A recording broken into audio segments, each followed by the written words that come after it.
Hey guys, welcome back to another episode of Opposite the Monitor, and today we're going to get into some Sony news. They're facing a $7.9 billion mass lawsuit for PlayStation Store prices, as well as we got some more information about some, Resident Evil possibly not doing any remakes for 2024. We got a little bit more information about,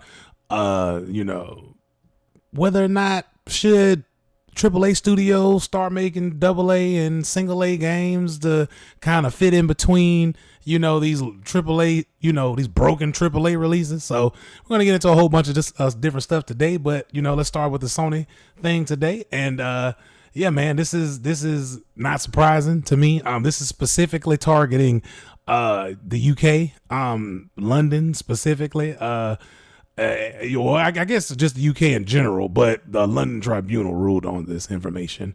But they go on to say that Sony must face a mass lawsuit worth up to £6.3 billion, which is $7.9 billion, over claims the PlayStation maker abuses dominant position, leading to unfair prices for customers. A London tribunal ruled on Tuesday. Sony Interactive Entertainment was sued last year on behalf of nearly 9 million people in the UK who had bought digital games or add-on content through Sony's PlayStation Store. This definitely gets a little bit more interesting in the bottom portions, though. Alex Neil, a consumer advocate who has worked on previous campaigns, is bringing the case against Sony, which is valued at up to £5 billion plus interest. Her lawsuit said the aggregate damages estimate of the case was up to £6.3 billion in court filings last month. She says the company abused its dominant position by requiring digital games and add-ons to be bought and sold only via the PlayStation Store, which charges a 30% commission to developers and publishers. That's known information. The claim alleges customers have therefore paid higher prices for games and add-on content than they would have done. Sony's lawyers argued the case was flawed from start to finish, and said it should be thrown out. The Competition Appeal Tribunal ruled that Neil's case could continue, though it said people who had made PlayStation Store purchases after the case was filed in 2022 should be removed from the proposed claimant case. This is interesting information because I'm not necessarily surprised by this particular bit of information, because I see this all the time in America 24/7 with Instacart, with DoorDash, with all these different things. These different they're operating the same as any other type of service that's provided in America, where, for example, with Instacart, when you purchase groceries or things from the store from Instacart, they are upcharging you than what it actually is in the actual stores if you were to go there, because that company needs to get a commission on the service that it provides to you. Yes, it is definitely much so grimy business practice, in my opinion.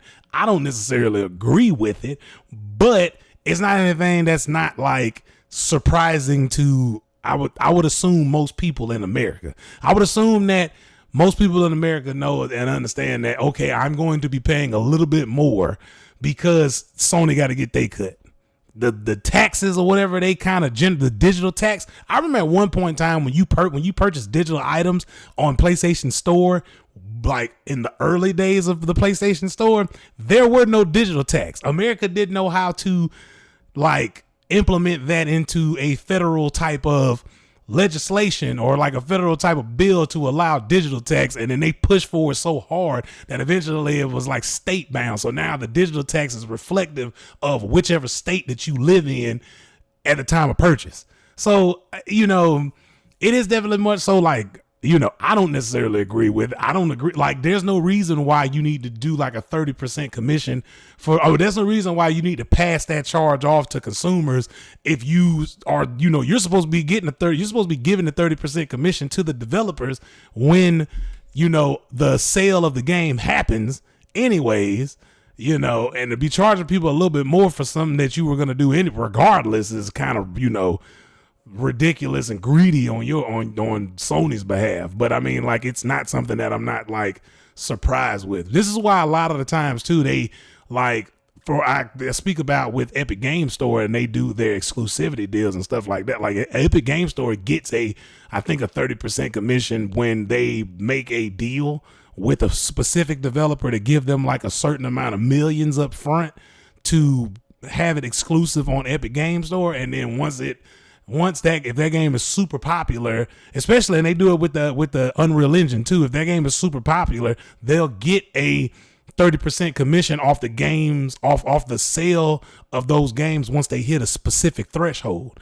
So I mean, like, everybody's doing it, not just Sony, but it's just that, I mean, I guess that this case is big enough in the UK to, garner this amount of attention. It is very much so, I don't agree with it, and it's definitely greed based.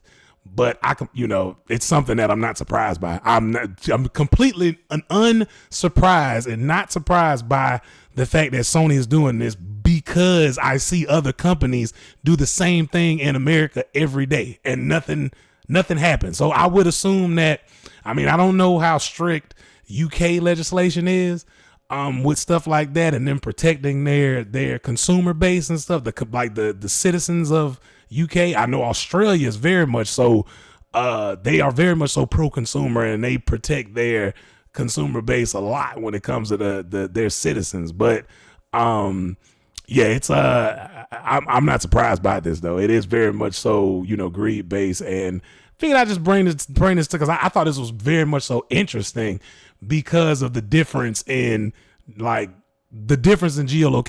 and how specific things affect other people within that particular region, and how they tend to retaliate against that type of practice. Because in America, this type of stuff happens all day, and I don't hear a $7.9 billion lawsuit being pushed to Sony about stuff like this over here. But it's just interesting to me. But moving on though, we got some more information. And Dave the Diver Studios zombie survival sim gets pre-alpha playtest next week. Now, you know what? I saw this. I think I saw the whole 20 minute video, gameplay video. It definitely looks pre-alpha. It definitely is early. I think PC Gamer is kind of harsh on their kind of, review for this particularly, but we can get into it right here. They're going to say that Nakwon is basically Escape from Tarkov, but with zombies. It sees players venturing out from a safe zone into zombie-strewn soul, scavenging resources to help them survive while avoiding AI zombies and other players keen to prize your loot out of your cold dead hands. Mint Rocket recently released 22 minutes of footage of the game in action, which you can view below. Alongside this, Mint Rocket also shared details on its upcoming pre-alpha playtest, which will commence on the 28th of November at 5 p.m. So if you guys want to, check out the game, they're doing a playtest, on the 28th, which would be tomorrow, which would be today at the release of this video. So, if you guys want to, jump in, I'm pretty sure the seats are unlimited that I got from the information that I kind of got a hold of, and I think they also mentioned it in here too. The seats will be pretty unlimited, so you should just be able to, I would assume you could just go to Steam, say that you want to join the playtest, and then you can jump in. I know it's going to be free to play PvPvE. But from the gameplay, and if you guys want to check out the gameplay, I'll put the link to this article in the description of the video. But the gameplay, I would say it does look interesting. It's kind of crazy that this indie developer, Dave the Diver is very much so an indie game. I know they're backed by one of the biggest companies in South Korea, but I know that, they made the indie game Dave the Diver. I didn't really play Dave the Diver that much, but I knew it was popular and I knew a lot of people enjoyed it. But from the gameplay that I saw here, this is kind of more my speed. I mean, I'm not necessarily more so like, I'm not really like an extraction type of shooter guy, but I do like zombie survival. I do like horror survival games as well. I'm mostly into that. But this game did look interesting. This game did, kind of pique my interest. I will say it is rough. It does. The combat looks very rough. The combat is something I think I would see on a mobile game if I would say that. But granted, like I said, it's a pre-alpha, so it's very much like it's subject to. It has a lot of legs to change, but it seems that the foundation is there. I like the zombie movements though. The zombie movements look amazing. The sound quality looks really good. Sounds really good as well. The environment, I love the environment. I love the like in Seoul and the Korea environment.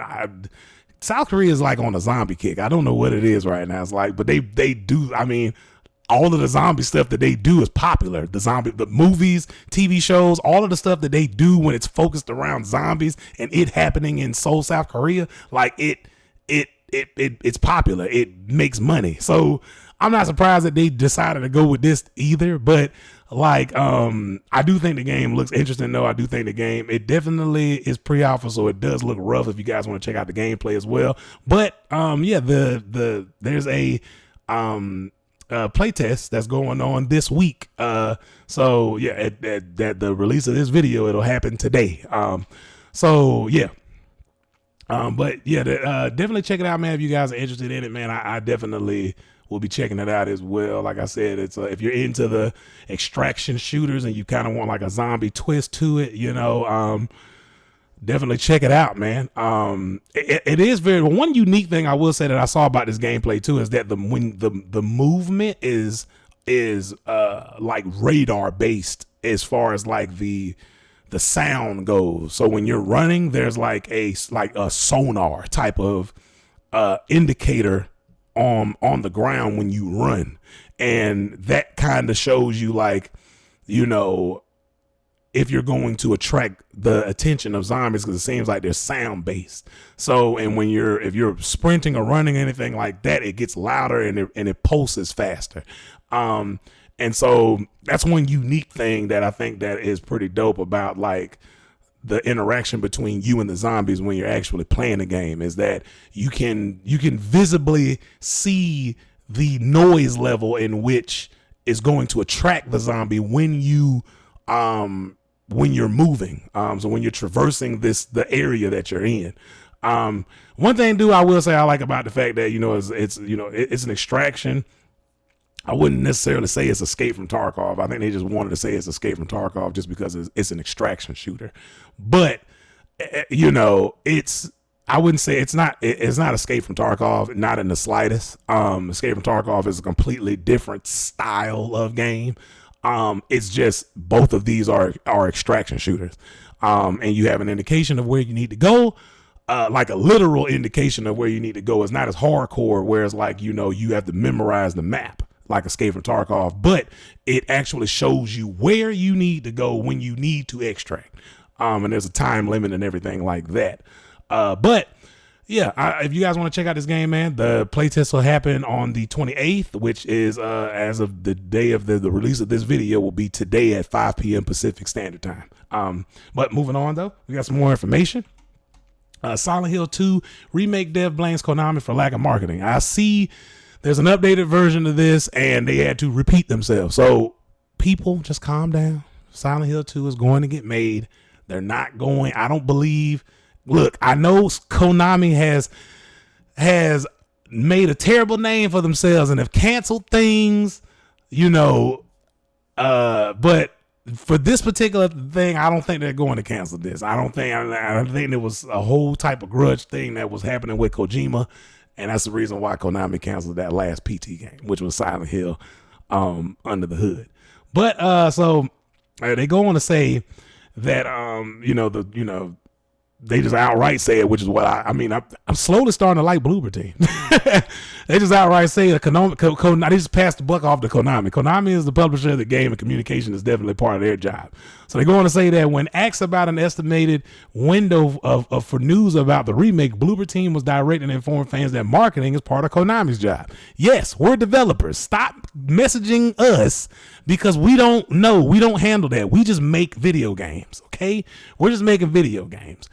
We don't handle marketing. The publisher handles marketing. Like, I would think people would know this about, if you're a gamer and you're into it, like, I would think you would know that. Like, there's no need to like harass. And when you interrupt developers in the development process, first of all, I don't even know, like, in my opinion, I think developers should even be on social media if you're in the midst of developing a AAA game like this. Like, if you're in the midst of developing a AAA game like this, the only sole focus you need to have is making the game. Don't let outside influences come in and distract your entire, you know what I'm saying, process and stuff. Developers already got a lot of other shit they dealing with on their plate that is, you know, not only them making a good game or making a great game or whatever like that, but developers get crunched a lot, and they're always on the chopping block all the time. Especially if a game goes wrong, we've already been seeing studios do layoffs and shutdowns and all this stuff.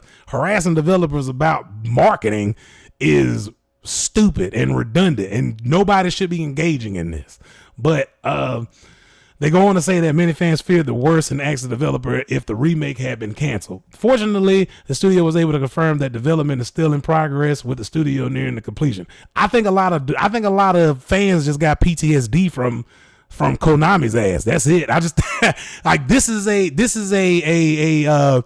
direct effect of PTSD when you had a Silent Hill title that looked like it was going to be really dope, that was going to come out, and then Konami completely cancels it, you know, because of internal type of, you know, differences. You know, this is just a direct effect of PTSD. People don't like these, like fans don't want their favorite games canceled out of the blue like that, and Konami's done that before, which is understandable, but I still stand on the fact that you shouldn't be out of here contacting developers about marketing. That's stupid. That doesn't make any sense. You know what I'm saying? Like you contact if they have a community team, then you contact the head of the community team or people that they have in place for that.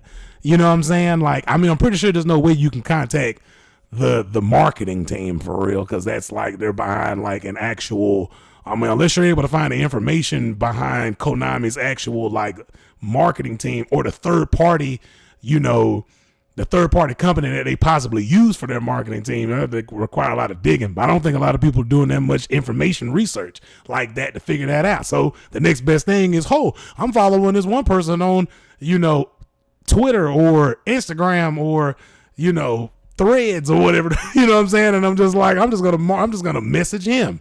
And it's like, why? He's making a game. He's making a game that you're anticipating, that you're waiting for it. Stop it. Calm down. But they go on to say that it appears Konami was more focused on advertising Metal Gear Solid in 2023, while Metal Gear Solid 3 Remake was revealed at the Silent Hill 2 remake. The former has already received a short gameplay snippet recently. I mean, yeah, like what? Like I don't get why that's. Of course that's going to happen. Metal Gear Solid's a bigger game than Silent Hill. Yeah. I'm going to promote the game that is going to make me the most money. I'm not surprised that Konami would do that, but you know, it's like, you know, I see me personally, I really don't understand. Like, here's the other thing, right? Konami has already put a whole bunch of marketing behind Silent Hill. It's just this specifically is targeting Silent Hill 2 remake, but Konami, and I guess in Konami's mind, Konami has already done a lot of Silent Hill. Konami's done way more Silent Hill promoting than Metal Gear Solid. There's only been 2 trailers of Metal Gear Solid. Delta. There's only been 2 trailers of Metal Gear Solid Delta, and one of them's like, I think they're both like less than a minute. Or no, one of them's like 2 or 3 minutes. There hasn't been that much more, and then you got the master collection, but. Just think about marketing for both Silent Hill and Metal Gear Solid that has happened up until this point. Silent Hill has like 5 or 6. Silent Hill has like an interactive TV show coming out on Netflix, and like you know, which I think is a cash grab. But they got like 3 or 4 of the games that they've already announced, all within the Silent Hill universe. They've marketed, in my opinion, the shit out of Silent Hill, in my opinion. But it's like, I guess this is specifically targeting Silent Hill 2. But if I had to kind of view it from a corporation's eyes, it's like the marketing team has shot their entire load into Silent Hill right now, just Silent Hill in general. So it's like, you know, in their mind, it's like, well, we've done the due diligence of Silent Hill. We're moving on to Metal Gear Solid now, because Metal Gear Solid is the new big thing. I would just be patient. Just wait. Silent Hill 2 may get some showing at the Game Awards this year. You know, I'm not surprised about that. So it's like they're probably just waiting, you know, as well as Silent Hill has their own showcase. So that's not even to mention that even if you don't see anything at the Game Awards this year, they may actually do another transmission showcase that they did last time where they showcased a bunch of Silent Hill stuff all at once. So it's like, you know, the thing that kills me is that, like, you know, just let them cook. That's it, man. Just let them work. Just let them work. Don't harass developers, bro, about like when they're going to show stuff. You know what I'm saying? If you're okay with them delaying games, and you should be okay with them being radio silent for a while. Now, if they're radio silent for 2-3 years or 4 years or whatever, then yeah, it's probably some, like, you know, cautions that you should be putting into this. Like, this game probably getting silently shelved. You know, but then again, we've seen games like Skull and Bones that go radio silent for however long, and then they all of a sudden pop up with a gameplay trailer.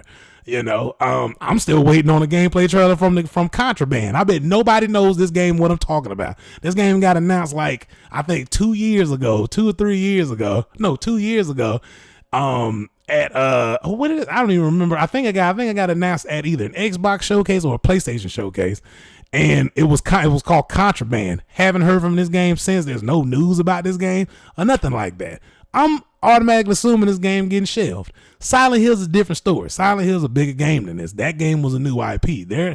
Konami is wholly dedicated to trying to make money off Silent Hill, which is why they've made like 5 different bits of content on Silent Hill already. It's a whole bunch of Silent Hill spin-offs and all type of games and TV shows. Every damn thing's coming out of Silent Hill. So I'm just saying, just be patient. Don't worry. The game is coming out. The game is going to come out. Just stop harassing developers about it. But they go on to say that still a few updates on Steam have pointed to a nearing release for this horror remake. The game might be set for a March 21st release if a recently spotted date is to be believed. I mean, it doesn't matter. You know, let Bloober team make the game. You know what I'm saying? This game's supposed to be a lot more action focused too, which is nice. Because they're really all about building atmosphere. You can tell that from the Layers of Fear game that they made, and the other game that I can't remember now, but that was more like a psychological horror. I can't remember the name of it for nothing now. It was and a female protagonist. And it was more of like a psychological horror than like an actual actual horror in the vein of Silent Hill. But it was kind of supposed to be like, you know, it was kind of like their first initiation. Like, hey, we could actually do a Silent Hill game, because it very much so looked like Silent Hill. But it's just the atmosphere or whatever was more so the main concern, and everything else is kind of more so like, you know, it wasn't action based. But this Silent Hill 2 is going to be very much so action horror based, which is nice. But moving on though, we got some more information. Dev suggests AAA studios should make more small scale games. Yes, I agree wholeheartedly. I wholeheartedly agree. We don't need AAA games all the time. And I got a lot to say about this, but so they go on to say that discussing the current state of the industry, an environment artist from Cliffhanger Games suggested that AAA studios should work on smaller games for added variety in the industry. I completely agree. And it ain't even just for variety purposes neither. Like, I completely wholeheartedly agree with this statement. He kind of says in his Twitter post, Jarice, I'm not going to say his last name because I don't want to butcher that, but would be nice to have big AAA studios making, not publishing, more small scope games. 2 years, for example. We would have more variety, experimenting, releasing more games in the same company more often. Nice for the mental to work on other things. Not everything has to be big. Exactly. Just because it's bigger doesn't make it better. Like, duh. So he goes on to suggest that AAA studios should try games that can be created in a year or two. I think that, yes. I mean, I would even say 3 years. Like, stop treating AAA titles as if stop treating the development cycle for AAA titles as if they're AA or single A or indie. You know what I'm saying?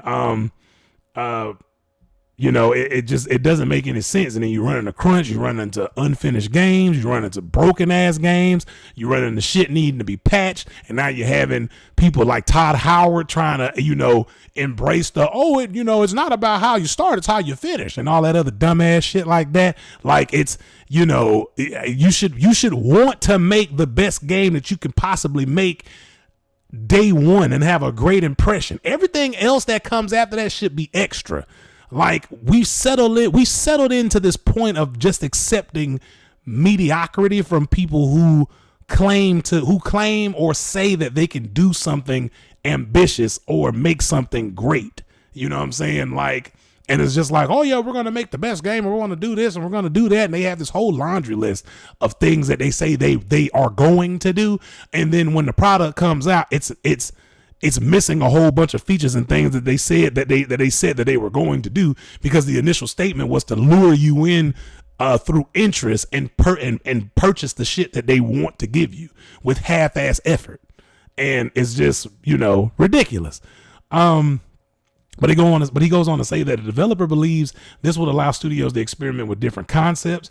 At the same time, these developers will be able to create multiple titles at the same studio through this approach. He explained that every game doesn't need to be big, and this trend would overcome burnout caused by projects stretching over multiple years.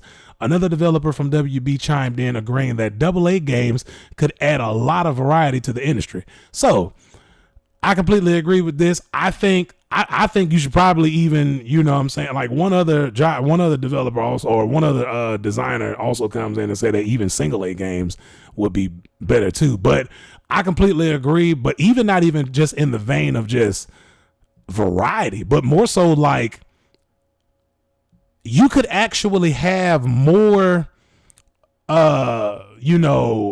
interest in the bigger game that you're working on by providing these other games in the meantime. So my thing is like, even with like, and it comes out putting more focus on the bigger game as well, to ensure that game can come out to perform at the best of its ability. So for example, with Call of Duty, I will forever say Call of Duty doesn't need to be a 3 or 4 year type of release, and you don't need to put it in. You don't need to be making like 5 or 10 of them. You know what I'm saying? Like there's so many different studios working on, like the entirety of Activision just solely works on Call of Duty. Not the Blizzard side, but the Activision side just solely works on Call of Duty.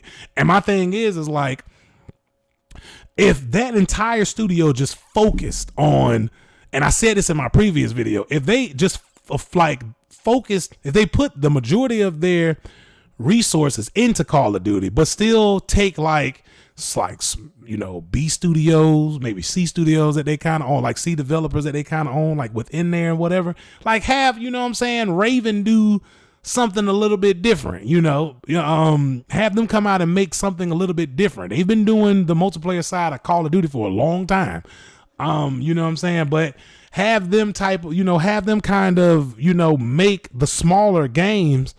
And then, once that game releases, now you're getting additional revenue. You don't even like a AA game. We've already seen AA games make a lot of money in sales and stuff like that with not that many resources put behind it. Like they mentioned Baldur's Gate 3, which I don't even think, this may be controversial, but I don't think Baldur's Gate 3 is a AAA game. Baldur's Gate 3 isn't developed by a AAA studio, and it doesn't have AAA backing. You just had a very dedicated development team that knew exactly what they were doing, loved the property, loved the IP, loved the genre. They specialize in that genre. They know exactly what they're doing. They were very intentional with what they were doing. And so the product in which they created was phenomenal. They made an amazing product at the end of the day. So I don't think that Baldur's Gate 3 is a AAA. I would put Baldur's Gate 3 in a AA slot. It's a AA game that excelled like a AAA game effectively.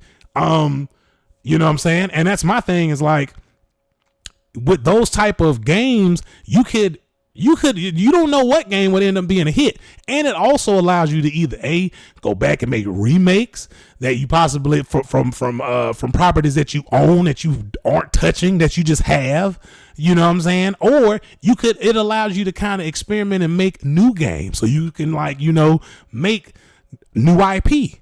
and stuff like that. And then if you made a new IP and that ends up becoming popular and people like it, you can add more of a budget to it. Make it a AA game at that point if it was single A previously. Make it a AAA game at that point if it was previously a AA game. Like that creates a bigger portfolio. And I completely agree with the developers and the design director. So they go on to say that additionally, Josh Sawyer, the studio design director of Obsidian, argued that even smaller games than AA titles can be useful for the industry. He goes on to say that in this Twitter post, obviously biased opinion, but I'd also say that even A games, which are single A games, can accomplish this. Execs are often not really concerned about devs' opinions on this stuff, but there's also an upside for the bottom line, which is staff retention, as well as we've seen AA games end up being like commercial successes as well. It's like selling a lot of units. You know what I'm saying? I mean, even just indie titles, you know what I'm saying? Like I just mentioned before, Dave the Diver is an indie game that was very much so successful. Vampire Survival, I think, or whatever. That game was also very much so successful. And they're both indie games. You know what I'm saying? So it's just, you have to kind of like experiment with different stuff. And I think that's what's lost in the gaming community and the gaming industry in general. You know what I'm saying? Like I said, I'm not going against like remakes. I think remakes should actually replace remasters. I don't think we should be doing remasters anymore, to be completely honest with you. Like, I think that you should want to rebuild that game, keep it how it is, and just rebuild that game from the ground up, for modern audiences, because just re-release the originals. Because I've seen what happens when publishers touch old games and they try to remaster it. For example, the whole Grand Theft Auto fiasco with them trying to remaster the Vice City and all that, and then it just looks like ass at the end of the day. Don't touch originals. If you I would actually say get rid of remasters and just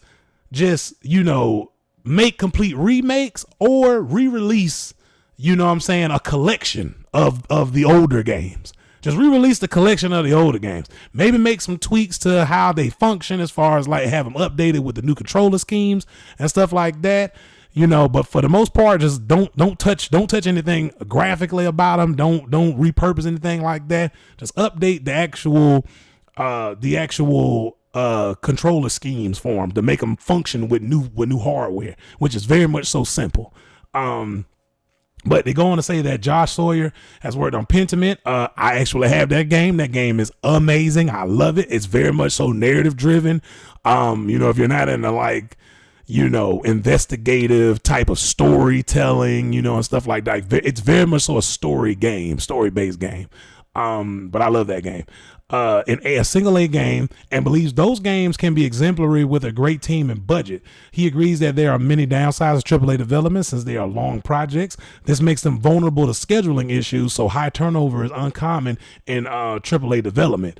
In some cases, developers end up leaving the industry because of these reasons. And I mean, that's completely like, reasonable to think, as well as like you're trying to cram a AAA games development cycle into a AA or a single A games development cycle. And then you sit back and you wonder why, fans don't like a game, or I don't even think they sit back and wonder. They either don't care or they make excuses for it a lot of the times. So it ain't even bad. It's very much so intentional when you see a game come out and it's broken or it's missing features or shit like that. That's all administration, executives, publishers, they got their hands into it. And they told developers, you need to do this here and that. You need to have it done by this day and stuff like that. I just think that, it just doesn't require that a lot of the times. It's just ridiculous. But I completely agree with both of their sentiments, man. I completely agree with, we need a break from from AAA games in this space, because you're not getting your money's worth from them. I think AAA games need a longer development cycle, like 5 to 8 years, minimum 5 years of a development cycle. And they need to have a 5-year development cycle with a 1-year polishing. I think, in my opinion, like once the foundation of the game is complete, all the features, if it's fully feature complete, everything like that, I think developers need a 6 to 12 month cycle of just polishing, working out kinks, and all that stuff like that. Which, in my opinion, 5 to 8 year development cycle for a AAA game. 3 to 4 year development cycle for a AA, and then a 1 to 3 year cycle for a single A game or indie game.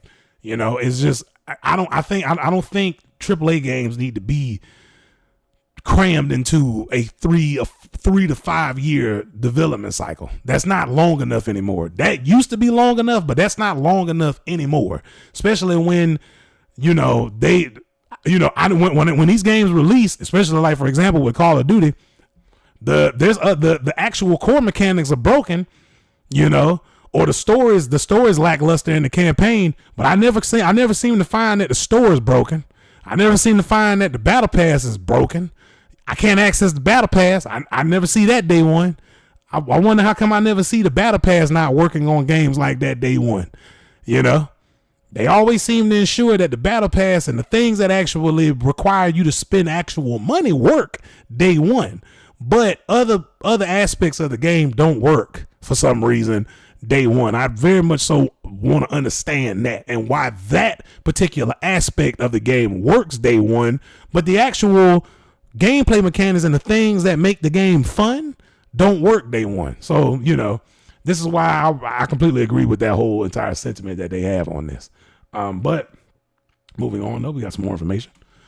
Resident Evil Remakes not coming in 2024. Capcom to announce big game before year's end. I've been trying to, I guess, figure out which game this could be. At first, I'm very much so leaning towards Dragon's Dogma 2 being the big game that they want to just release in 2024. And I'm pretty sure that game is going to be massive. Especially the gameplay looks amazing too. It is a big game for Resident or for Capcom in general. But I want to go all the way to the bottom with this though, because most of this is just like reviews of the older Resident Evil games that they had. Whoops, I went too far. So they go on to say that what's next for Resident Evil Remakes though? Will Capcom go straight to 5, or is Code Veronica being treated first? Last year, the producer, not going to say his name because I'm going to butcher it, said maybe to the latter question. A few hours ago, a rumor about Code Veronica remake project emerged on 4chan. 4chan's with a grain of salt. Don't believe nothing that happens on there most of the time. However, renowned Capcom leaker Dust Golem said it was false and told fans not to expect any Resident Evil remakes next year. As a last note, he confirmed the publisher will announce a big game before the year's end, a title due in 2024, but it won't belong to survival horror franchise. So, there's two things with this that I'm very much so skeptical on. I don't think that Capcom is going to. It could happen both ways, but I don't think that Capcom is just going to just outright not make remakes anymore for 2024, because remakes make Capcom a lot of money. Like those Resident Evil remakes made Capcom a lot of money. And so I think we're going to get a Resident Evil remake in 2024. If I had to speculate on it, as far as like Code Veronica, here's my other controversial take on this.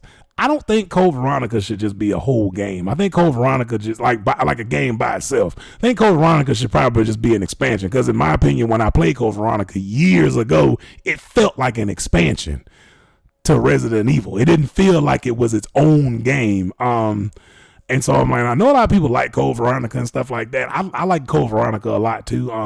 But it's like, if it's not going to be an expansion, or like, treat it like a DLC type of thing, then I would do it more so like a hybrid of both.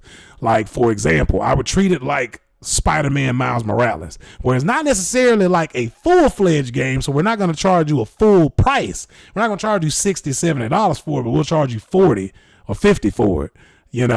I think it should probably play into that vein a little bit. But I only think that should come after like a full-fledged mainline remake. So for example, like if you're gonna do Resident Evil 5, or cram it in between Resident Evil 4 and Resident Evil 5, in my opinion, cram it in between Resident Evil 4 and Resident Evil 5. Have this come, if you're gonna do Code Veronica, have this come out in early 2024, and have Resident Evil 5 remake come out late 2024 or early 2025. In my opinion, like early 2025 or late 2025 or whatever, or mid 2025. In my opinion. Now, the big game that I would probably speculate about is I'm more so leaning towards Dragon's Dogma 2, because it's already been announced and it's one of the big games that Capcom's, like, it's one of their big franchises that they have. But one game that I haven't heard from that I guess supposedly has been delayed indefinitely, but we don't really know too much about it yet, is Pragmata. Is another game that Capcom is working on that seems to be like a lot of backing is going into that game, and it looks amazing. It's run on, I think it's run on Unreal Engine 5, and it looks great, and it looks like a AAA game. And if that was the case, I think that would probably lean more towards into this particular leaker's claim that there won't be any remakes for 2024, because you may end up getting Dragon's Dogma 2. You're definitely getting Dragon's Dogma 2, but you're getting Dragon's Dogma 2 as well as Pragmata. So I'm curious about that whole type of thing, but this is very much so interesting now. To say the least, at least. But just want to kind of throw this in there, though. I like these kind of like speculative, I don't like to talk about leaks or something like that, but I like to use these, to try to throw my opinion out there and kind of, spark up the different type of questions. If you like, let me know what you guys think in the comments of what you think it could possibly be. I would definitely want to hear what you guys would think it would possibly be, but I like to talk about this type of stuff because it kind of like flexes my imagination a little bit with it. But moving on though, we got some more information. Tony Todd tells fans Insomniac used only 10% of his Venom dialogue in Marvel Spider-Man 2. The actor who played Venom in Insomniac's, oh my God, that was almost like got stuck there. Marvel Spider-Man 2 has said developer Insomniac used just 10% of his character's dialogue in the game, sparking further speculation about a Venom spinoff DLC. Wouldn't be surprised. People were asking for it, and they already said that if fans asked for it, they would be open to making one. So meanwhile, during the same panel, Todd said he recorded lines for scrap scenes when Miles Morales had the symbiote. This doesn't happen in the final game, of course, but again, thoughts are turning to a potential spinoff or DLC in which this may occur. I wouldn't be surprised about that. I do know, I can't remember her name, but they did kind of, speculate introducing a new character. And it would be nice to kind of have Venom as a playable character in a spinoff. Effectively you'll be playing as Harry Osborn. That would be nice. My thing is that I don't, part of me doesn't want them to make Venom a anti-hero though. Like, we already kind of got that in the movies. I want to see Venom like as a full-fledged villain. And I want to see him. Now, this would be dope if they did like a DLC and we're going all in on the villain type of thing, and you play as Harry Osborn going to collect all of the different symbiotes, and this can introduce Carnage and all that stuff like that, which we've already seen Carnage a little bit in a side quest already. So, and we know that he has a symbiote. We know that his character, I can't remember his name. We know his character has a symbiote already. So, the leader of that fire clan. Or that fire gang or whatever. So, the flame or whatever. That would be pretty dope to see. And then you actually play Venom, you're fighting Carnage and stuff like that, and you're trying to bring Carnage over to, your side and try to take down, Miles and Peter again and all that stuff like that. So I think that'd be pretty dope. I think it'd be pretty interesting. It is pretty nice, but to kind of know that, you know, like I said, it could be half and half. Like they probably just they only used 10% of his dialogue because, you know, they scrapped everything else. You know, it's like we had to make room for MJ. You know, it's just like, I mean, we don't give a damn about, you know, they don't give a damn about Venom like that. We don't care about Venom like that. We want MJ in the game. We're going to make you love MJ. Like, no, that's not working. Sorry.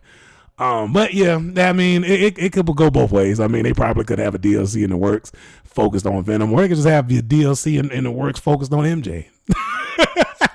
They could do that too, and then they could increase the player suffering. They could just make DLC and then be like, this is the way we're gonna make you love MJ. We're gonna make a whole damn game centered around you doing MJ stealth missions. It's just like, no, I'm not buying that. I'm not purchasing that shit ever. What? Moving on though. We got some more information, man. Saints Row Reboot should have featured OG Saints, says Claim. Oh wow, thank you for stating the obvious. I said this, I don't know how long ago. I said this shit like months ago. That they should have just did like a reboot of like an actual reboot of it. Stop trying to like, do whatever the hell that was when you dropped it. So they go in and say that in a lengthy video, one Saints Row creator and insider touches upon the failed title, stressing that the original plan was to feature a story carried on the shoulders of the OG Saints, Johnny Gat, Dix, Aisha, Pierce, and Shandi. They also go on to say that in the video uploaded by Mr. Saint Godzilla 21, it was suggested that the initial plan would have delivered a game set around the original characters, with Mike Watson reportedly penning a mission that would see players properly kill Dex once and for all. It was supposed to feature a makeup that was around 80% Saints Row 2 and 20% Saints Row the Third. I think you should just probably do either 100% Saints Row 2 or 80% Saints Row 2 and 20% Saints Row 1. You know what I'm saying? Allowing the game to boast over-the-top moments mixed in with an impactful, immersive, gritty story. It was all because of publishers' vision that this proposal didn't surface. In the video, it suggests that Deep Silver shut down or changes many key aspects of the game, causing walkouts and dismay at Volition. I mean, of course, like they put their hands into it, and it was just like, no, you're gonna do this, here, and that because my 13-year-old daughter likes this. And this is what's popular on TikTok. It's like, no, bro, you need to know your audience and know what you're handling. Know the actual property in which you have and know how to handle this. Know the age range in which the people who remember this game are looking for, And that's my thing is like, what's the point of even doing this shit if you're not going to do it right? If you're just going to like do whatever you want to do, you should just make a new IP. Make a new IP and just do whatever you want to do. It makes no sense to kind of like come in and just disrupt a bunch of shit and just say, we're going to do it like this, even though developers are being like, this probably is not going to work. And it's just like, oh, we don't care. This is what's popular right now. My 13-year-old daughter on TikTok said that all of the whatever her friends like this. And it's just like, yeah, the people who remember this game aren't your 13-year-old daughter, bro. What are you talking about? But it's just ridiculous. I said this, I was like, yeah, like why are you, I never understood why they went in that direction. Like why you choose to go in this direction? I'd like to understand the mindset behind the developer, behind Deep Silver saying, nope, we're going to do this. And it's just stupid. It's just dumb. Like why? For what reason? It could have been an amazing game, could have been an amazing time. Could have been, you could have had a bunch of nostalgia bits and moments that you could have threw in there. You know what I'm saying? They could have just been great. Yes, I know, Saints Row started out being a, parody of Grand Theft Auto, but you have to understand what kind of community that ended up fostering and developing over time. Like you ended up creating characters that people are attached to now, that people enjoy. And now it's kind of its own thing now. It shouldn't even, I don't even consider Saints Row to be a parody of GTA anymore, because it started out being like that, but it eventually ended up being its own thing now. It's its own game, and that's my thing, is just like, sometimes there has to be a evolution of understanding at some point in time once you have done a number of these games. And it's just like, I don't think they understood that. And I think they just like, they drunk the Kool-Aid, effectively. But moving on though. My last little bit of information, man. I just wanted to kind of throw this in. Starfield devs listen to fans and add highly requested feature. There is one feature that I'm glad they added into this, but I'll talk about this in a little bit though.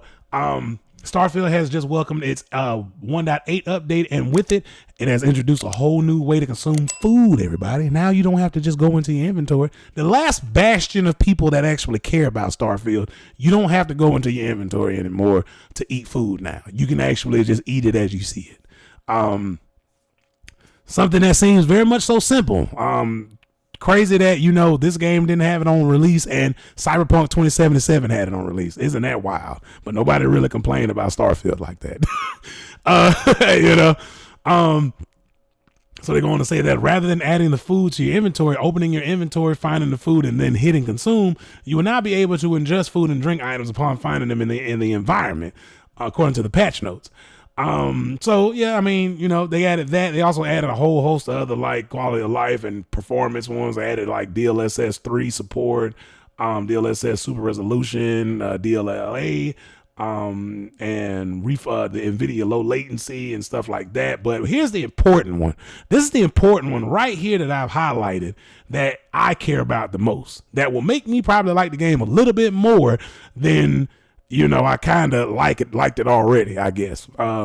So additionally, there have been improvements in Starfield's Dead Eyes issue. Oh, great.